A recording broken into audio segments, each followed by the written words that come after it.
વડોદરા શહેરમાં હાલ બેવડી ઋતુ વર્તાઈ રહી છે. સાથે સાથે પ્રદૂષણનું પ્રમાણ પણ વધ્યું છે અને તેના કારણે શરદી, ખાંસી, ગળાના ઇન્ફેક્શન, વાયરલ ઇન્ફેક્શનના કેસોમાં સતત વધારો થઈ રહ્યો છે.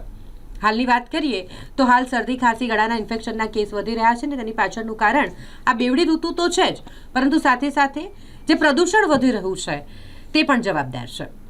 આ માટે ખગોળશાસ્ત્રી દિવ્યદર્શન પુરોહિત દ્વારા ગ્લોબલ વોર્મિંગને પણ જવાબદાર ગણાવવામાં આવ્યું છે.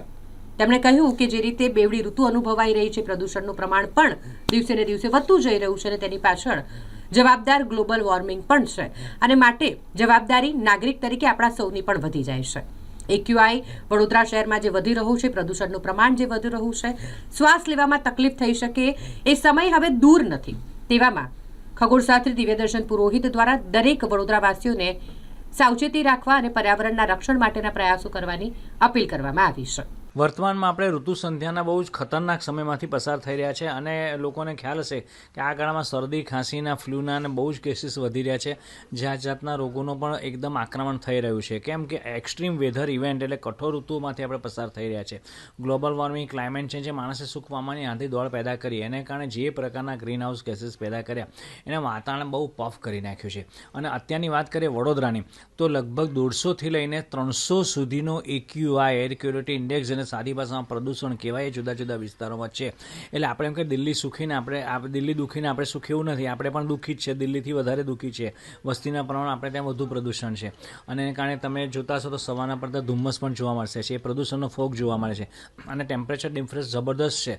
રાત્રે બપોરે 32થી 33 ડિગ્રી ટેમ્પરેચર જાય છે અને રાત્રે 18થી 15 ડિગ્રી જતું રહે છે. એટલે આ જે ટેમ્પરેચર ડિફરન્સ લાંબો પડી ગયો એ ઋતુ સંધ્યા કહેવાય. અને ઋતુ સંધ્યાને કારણે આ ટેમ્પરેચર ડિફરન્સને કારણે જાત જાતના રોગો થવાની ચોક્કસપણે સંભાવના રહેલી હોય છે. સાથે પોલેનની ઋતુ એટલે કે પરાગરજની ઋતુ પણ ફેલાઈ ચૂકી છે. એટલે હું ગભરાતો નથી, પરંતુ બને ત્યાં સુધી બે વસ્તુ કરવી આપણે. એક તો આપણે પ્રદૂષણને નાથવાની કોશિશ કરવી આપણાથી, બીજાથી થાય કે ના થાય, આપણાથી પ્રદૂષણ જેટલું ઓછું ફેલાય એવા બધા પગલાંમાંથી એકાદ બે પગલાં, વૃક્ષ વાવવું કે પાણીનું જલ સંરક્ષણ કરવું કે વાહન ટ્યુન કરાવીને ચલાવવા, કાગળ ઓછો વાપરવો, એવું કંઈ બી જે થઈ શકે આપણે કરવું. અને બીજું કે આ ઋતુ સંધ્યા પ્રમાણે દિનચર્યામાં આપણે ચેન્જીસ કરવા. એટલે નહીં તો અને આહાર વિહારનું આયુર્વેદિક પ્રમાણે ધ્યાન રાખવું, નહીં તો બીમારી આપણા પર હાવી થઈ જાય.